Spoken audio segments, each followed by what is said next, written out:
As a Brazilian, we are heading towards historic elections, which may seem underestimation because all elections are historic.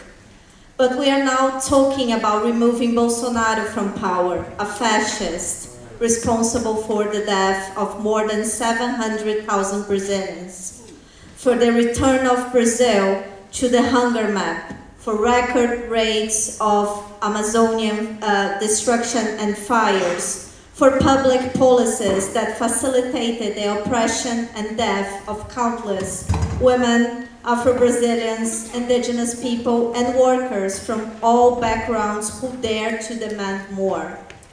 To Lula, our first working-class president who lifted 30 million Brazilians out of extreme poverty, who created policies to include the most marginalized in society, who strengthened state-funded education, state-funded housing, and the integration of Brazil and an anti-imperialist cooperation project South to South, who has faced persecution, who has been defamated, who was unjustly imprisoned and suffered a great deal of political and personal losses, all in the fight for a sovereign Brazil, not a subservient to the whims of empire. Many argue that Lula is not radical enough, that he's not Fidel. But Lula radicalism is not show and combat, but in action, with the strengthening of the largest public health program in the world, with the creation of Bolsa Familia, the largest welfare program in the world, and with the creation of public universities in areas where previously only the privileged had access to education.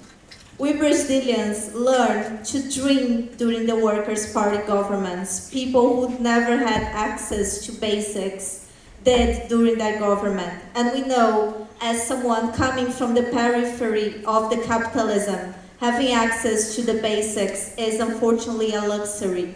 But we had that under Lula.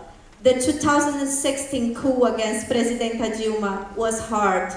Bolsonaro election in 2018 was painful, but as Presidenta Dilma once told me, dreams don't die, they are kept until they can be dreamed again. Next Sunday, we will have elections in Brazil.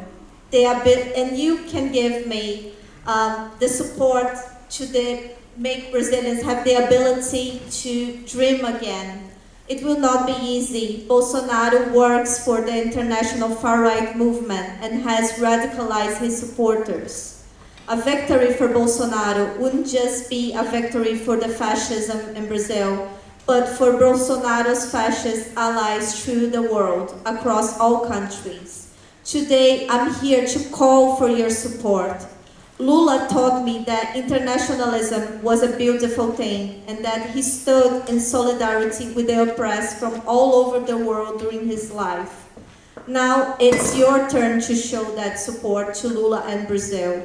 I urge you to write to your MPs, to your trade unions, to local organizations, asking attention to my homeland's elections. Brazilians on the left are being persecuted, threatened, and even killed by Bolsonaro supporters. We fear political violence because this is how Bolsonaro took office and has governed the country. Please sympathize with my call for democratic elections for Brazil. Help us to dream of dignity again, because this is what the election means. Dignity for me and for all the millions of Brazilians struggling right now.